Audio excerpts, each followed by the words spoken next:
Good morning, everybody. As Paul said, my name's Oli Pye. I'm Associate Director here, supporting a couple of our accounts, particularly on the sustainability strategy and lots of reporting and activities like that. I have the brief, as Paul's just said, of introducing some concepts around how you might integrate these topics into your fund strategy, and I've got 15 minutes to do this, so wish me luck. I'm just going to offer a high-level methodology on how to integrate these aspects. And as a heads up, I've not focused at all on the why, because I really want to focus on the what to do once you realise you need to or want to, take some meaningful steps forward in these areas. And they're complicated topics, so I think this saying bears a lot of kind of relevance. So my recommended process is simple in principle, and it's got these 4 key steps which I'm going to talk through. And these stages include initially mapping out the boundaries for the topic, start to build that working definition of resilience, for example, for your organisation. Consider the materiality of all of the issues that sit within each of these topics and identify what the key risks and opportunities for your business are, and then identify how you're going to seek to manage those and eventually monitor them.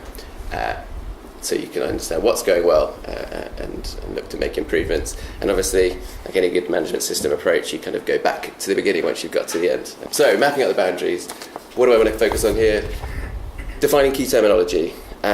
What does health and well-being mean for your organisation?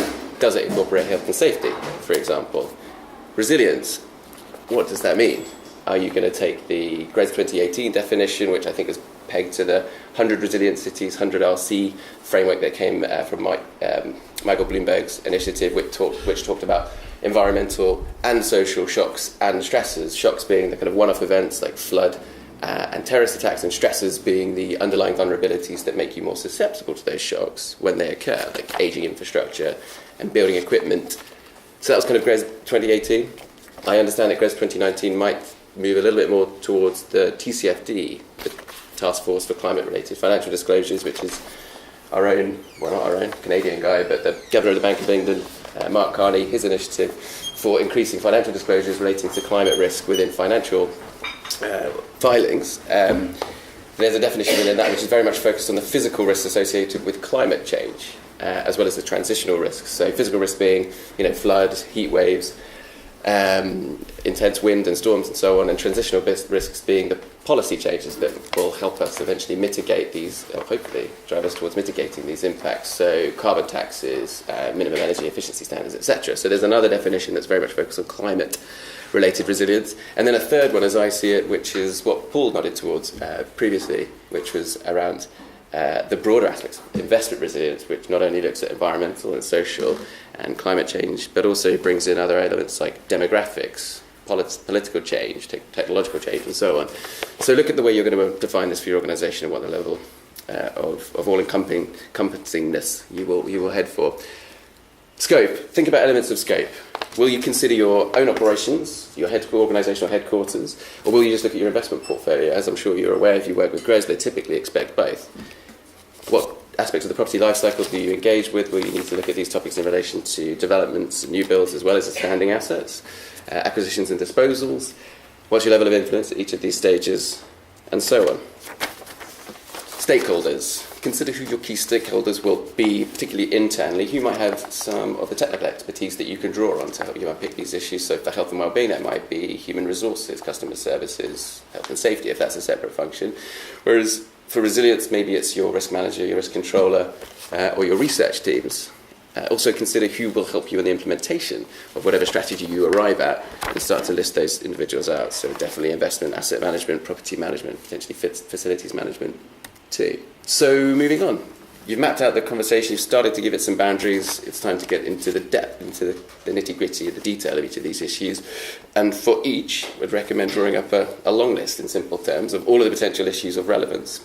So for health and wellbeing, it might be indoor air quality, access to daylight, tenant perception of the quality of the space, etc. And for resilience, if it's climate focused, it's going to be the flood risk, hurricane, storm risk, etc. type elements. And to draw up this long list, there's plenty of sources that you should consult. So look at legislation, your understanding of what stakeholders need, best practice, use the kind of industry best practice guidance that's out there, such as third-party certification schemes such as Well and Fitwell. And this will help you draw up that long list of issues through which you will then consider which ones actually present a material risk, a significant risk for your business.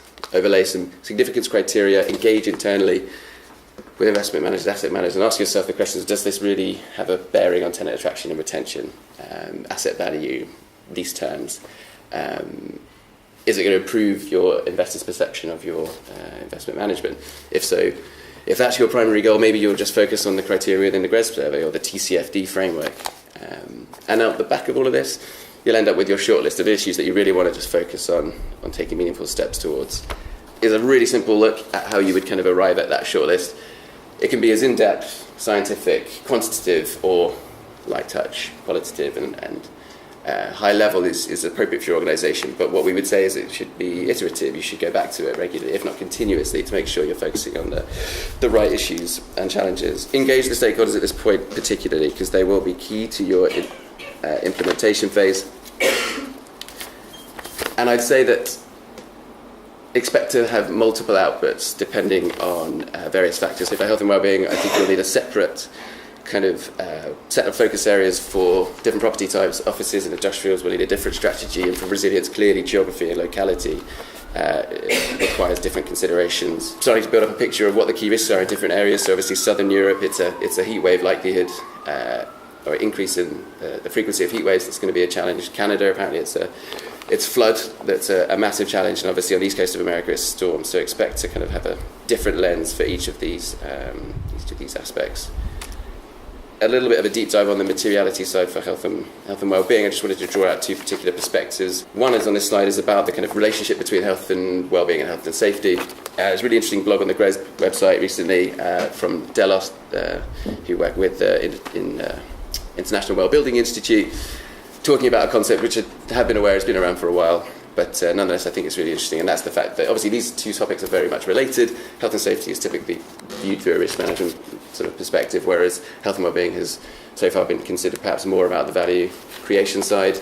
And it's this notion that certain issues that have been so far or today considered maybe more of a wellbeing challenge could drop down into that risk management box, and I think indoor air quality is an obvious one. And the second thing on health and wellbeing related materiality is the benefit that health and wellbeing has from the fact that there's quite a bit of scientific, robust industry guidance out there, which perhaps isn't quite as clearly available for resilience. So, for example, for health and wellbeing, you've got the Well Standard, Fit Well. These are broadly publicly available resources which have health impact at their focus, so you can easily tease out what they see as being the material issues. So just looking at what's the most heavily weighted criteria within Fitwell, for example, you arrive at these topics.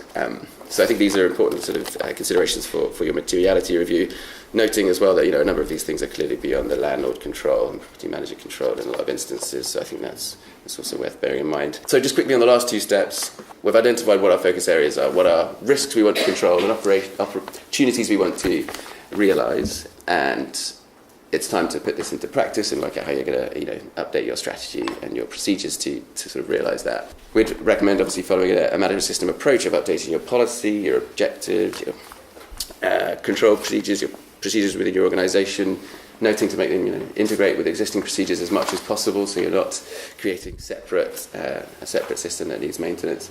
Update your responsibilities, provide the necessary training, updated communications, define your KPIs and monitor. And that's obviously a lot, and we're not going to get into any of the detail of that right now, but I wanted to tease out some tangible additional controls or procedures that I think you could end up putting in place at the back of a process like this. And I think for health and wellbeing, you may end up updating your tenant satisfaction survey to include additional questions about how they see your space is supporting their health and wellbeing aims. You may update your property manager and facilities manager service level requirements to bolster what they're required to do around indoor air quality, whether it's what they do in response to complaints relating to indoor air quality, an ad hoc indoor air quality assessment, or maybe there's a requirement for an annual assessment or even continuous monitoring where there's a particular risk or opportunity to be realised. And lastly, a lot of obviously what relates to health and wellbeing, and perhaps was on that previous couple of slides about Fitwell, is it's within the tenant's control to realise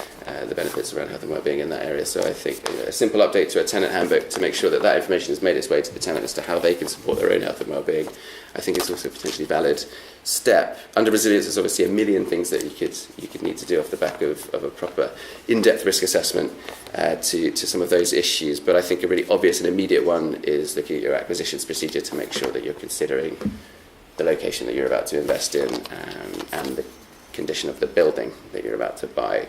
Ask yourself questions or ask your technical due diligence to review the location of the plant and equipment. Is it in the basement? Is it in a high flood risk area? Does that municipality have a poor approach to managing flood risk at the sort of municipal scale? It wouldn't be a consultancy run event if we didn't have one of these. So this is just pointing out what EVORA have been doing in this area. On the strategy reporting side, we're supporting our clients to unpick these issues, integrate them into their ESG strategies and make meaningful steps forward. A good illustration of the success we've seen here is through our work with the Heinz Pan-European Core Fund this year, supporting them in the GRESB survey. We helped them get to first position in health and wellbeing and resilience optional modules, 100 out of 100 for both of those. We're participating in the industry working groups at the moment that GRESB are running, which is their forum for engaging with the industry to sort of evolve the survey and plan how they're going to tackle these issues next year. So we're actively participating in those to sort of see how those aspects are going to evolve. EPRA, we're on the Sustainability Reporting Advisory Panel, and we're going to be speaking at an event of theirs in 2 weeks' time on health and wellbeing certification. So if you've not had enough of me and you're a member of EPRA, consider coming along to that. Software, obviously we've got our Sierra software platform, and we're evolving that to capture all of the begin to capture and visualise some of the more health and wellbeing related data points at the portfolio and asset level. And lastly, certification. We're doing the third-party certification work too at the building level, so particularly taking forward Fitwell on a few buildings at the moment. And we've recently been invited, really exciting, onto the International Wellbeing Institute's advisory panel for their development of a portfolio-level approach to well-building certification. So excited to be a part of that, and that's me. Thank you for listening. Really looking forward to everybody's upcoming presentations and the panel discussion, and it's back to you.